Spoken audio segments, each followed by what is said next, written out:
Section 8. Recommendations. We oppose the establishment under executive order of the President of a permanent War Peace Research Agency, empowered and mandated to execute the programs described in 2 and 3 below. This agency, A, will be provided with unaccountable funds sufficient to implementing its responsibilities and decisions at its own discretion, and B, will have authority to preempt and utilize without restriction any and all facilities of the executive branch of the government in pursuit of its objectives. It will be organized along the lines of the National Security Council, except that none of its governing, executive, or operating personnel will hold their public office or governmental responsibility.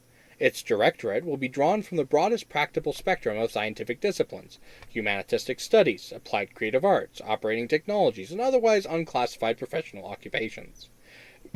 It will be responsible solely to the President, or to other officers of government temporarily deputized by him. Its operations will be governed entirely by its own rules of precedence. Its authority will expressly conclude the limited right to withhold information on its activities and its decisions from anyone except maybe the President, whenever it deems such secrecy to be in the public interest.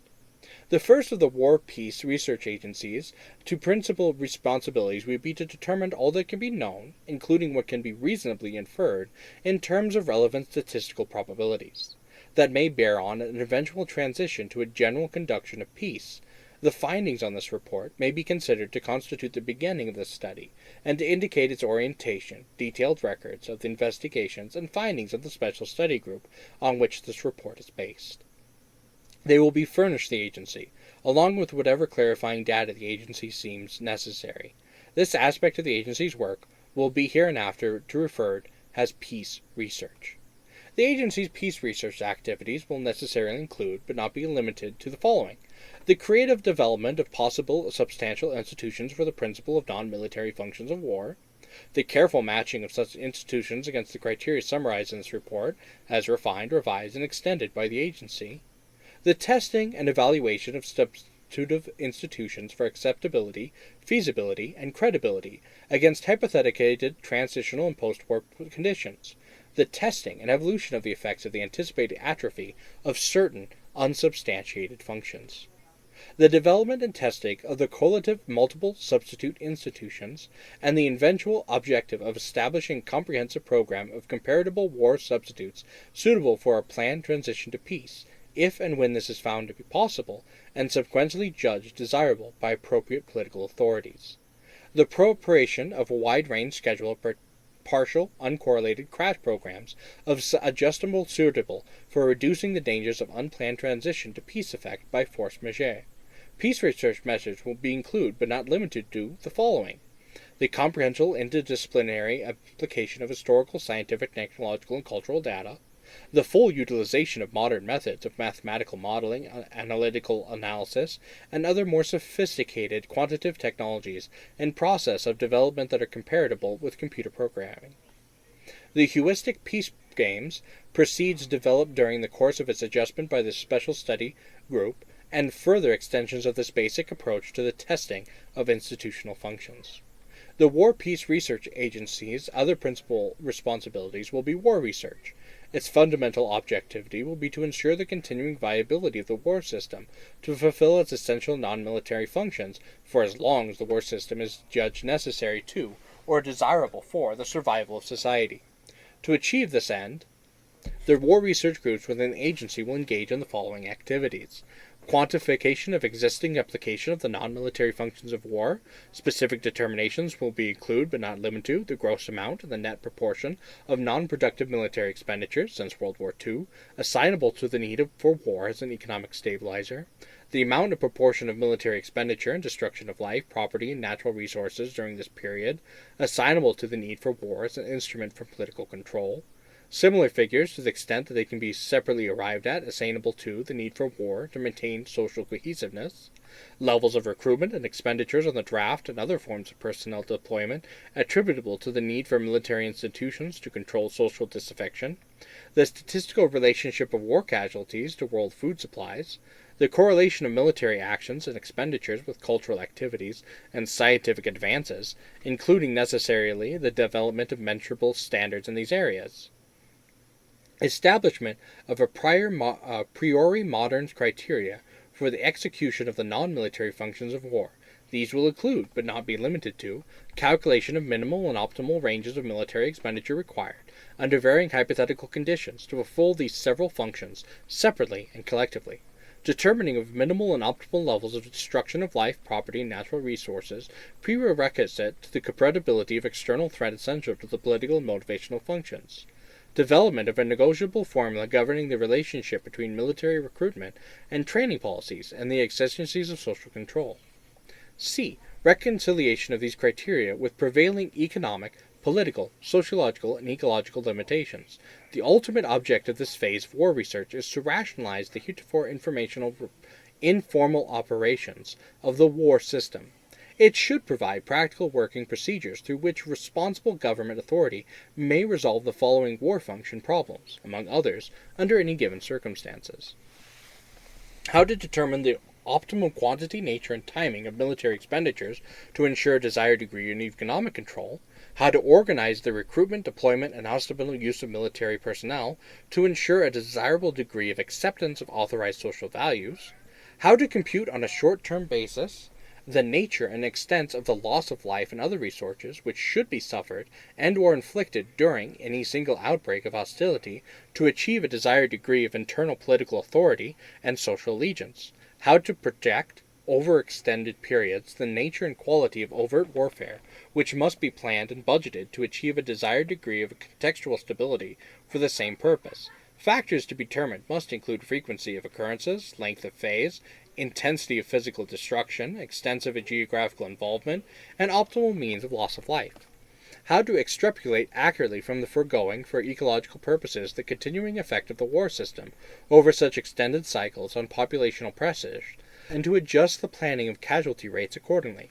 War research procedures will necessarily include, but not be limited to, the following: the correlation of economic, military, and other relevant data into uninformed terms, permitting the reversible translation of heretofore desecrated categories of information, the development and application of appropriate forms of cost-effectiveness analysis suitable for adapting such new constructs to computer terminology, programming, and projection, extension of the war games methods of systems testing to apply as a quasi-adversary proceedings to the non-military functions of war, and since both programs of the War Peace Research Agency will share the same purpose, to maintain governmental freedom of choice in respect to war and peace until the direction of social survival is no longer in doubt, it is of the essence of this proposal that the agency be constituted without limitation of time.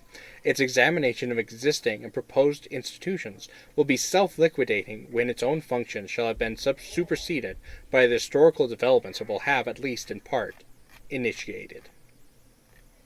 Notes, Section 1.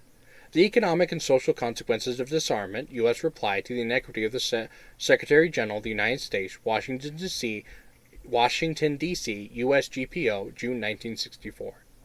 Herman Kahn, Thinking About the Unthinkable, New York Horizon, 1962.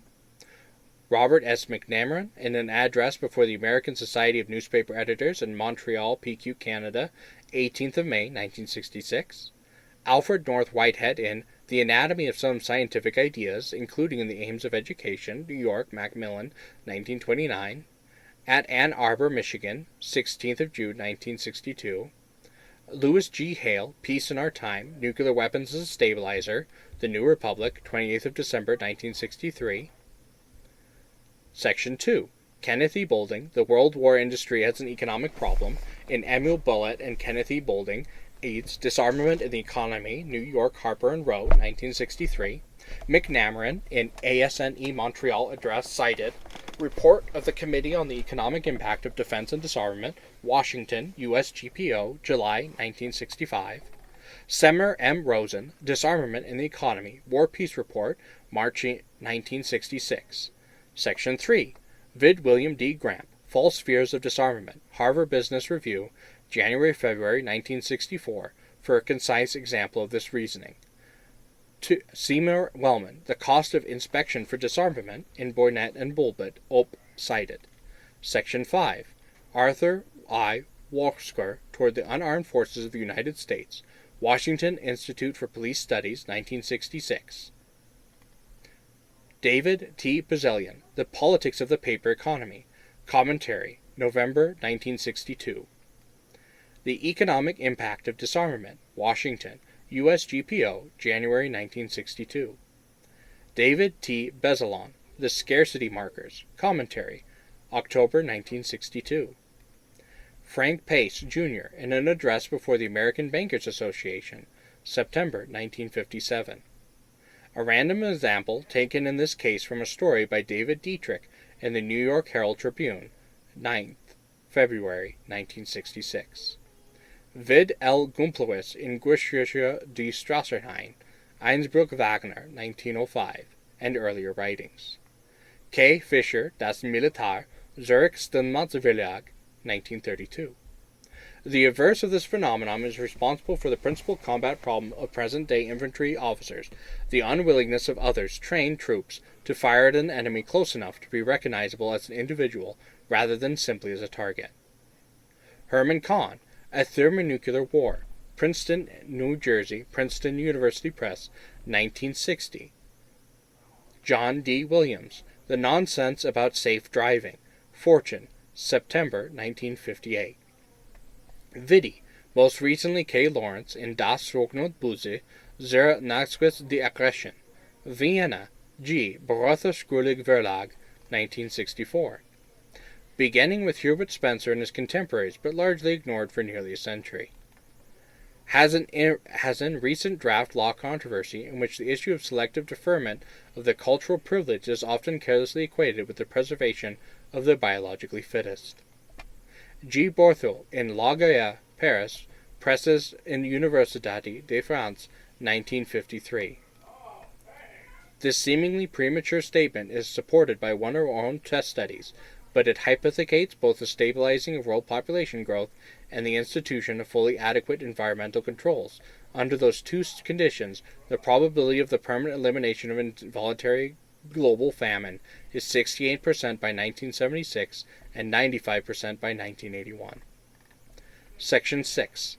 This round figure is the median taken from other contemplations, which cover varying contingencies. It is sufficient for the purpose of general discussion, but less misleading than the other elegant traditional metaphor in which war expenditures are referred to as the ballast of the economy, but which suggests incorrect quantitative relationships. Typical in general scope and rhetoric, we have not used any published program as a model. Similarities are unavoidable, coincidental rather than tendacious. The reception of A Freedom Budget for All Americans, proposed by A. Philip Randolph et al. It is a 10-year plan estimated by its sponsors to cost $185 billion. Waskow, Op. Cited. By several current theorists, most extensively and effectively Robert R. Harris in The Real Enemy, an unpublished doctoral dissertation made available to the study. In ASNE Montreal Address cited. The 10th Victim. For an examination of some of its social implications, see Seymour Robenfield, Family of Outcasts, A New Theory of Delinquency, New York Free Press, 1965. Nazi Germany. This type of ideological ethnical repression, directed to specific sociological ends, should not be confused with traditional economic exploitation as of Negroes in the U.S. or South Africa.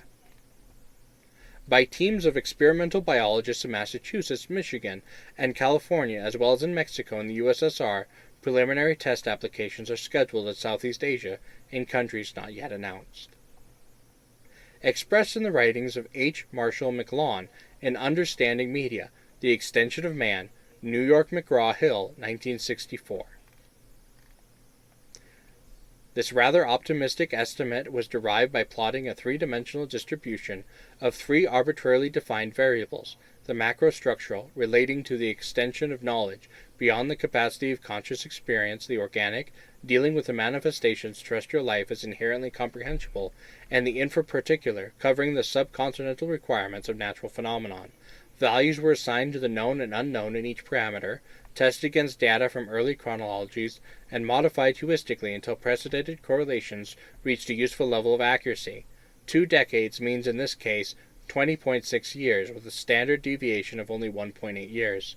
An interdental finding, not pursued to the same degree of accuracy, suggests a greater acceleration resolution of issues in the biological sciences after 1972.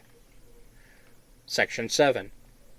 since they represent an examination of too small percentage of the eventual options in terms of multiple mating, the subsequent system we developed for this application, but an example will indicate how one of the most frequently recurring correlation problems, chronological phasing, has brought to light in this way. One of the first combinations tested showed remarkably high coefficients of compatibility on a post hoc statistical basis, but no variations of timing using a 30-year transition model or permitted even marginal synchronization.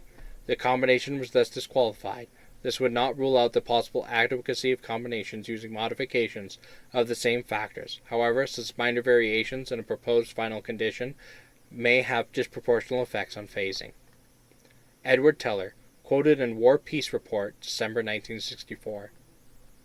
E.g., the highly publicized Delphi technique and other more sophisticated procedures, as new system, especially suitable for institutional analysis, was developed during the course of this study in order to hypothecate measurable peace games. A manual of this system is being prepared and will be submitted for general distribution among appropriate agencies. For older but still useful techniques, see Norman C. Dalkey's Games and Simulations, Santa Monica, California, 1964. Section 8. A primer-level example of the obvious and long overdue need for such translation is furnished by Kahn in Thinking About the Unthinkable, under the heading Some Awkward Choices. He compares four hypothetical policies: a certain loss of $3,000, a chance loss of $300,000, chance loss of $30 million, and a .001 chance loss of $3 billion. A government decision-maker would very likely choose in that order. But what if lives are at stake rather than dollars? Kahn suggests that the order of choice would be reversed, although currently experience does not support this opinion. Rational war research can and must make it possible to express without ambiguity lives in terms of dollars and vice versa. The choices need not be, and cannot be, awkward. Again, an overdue extension of an obvious application of techniques up to now limited such circumscribable purposes as improving kill-ammunition ratios, determining local choice between precision and saturation bombing, and other minor tactical and occasional strategic ends. The slowness of R&D and other reasonable analytical organizations to extend cost-effectiveness and related concepts beyond early-phase applications has already been widely remarked on and criticized elsewhere. End.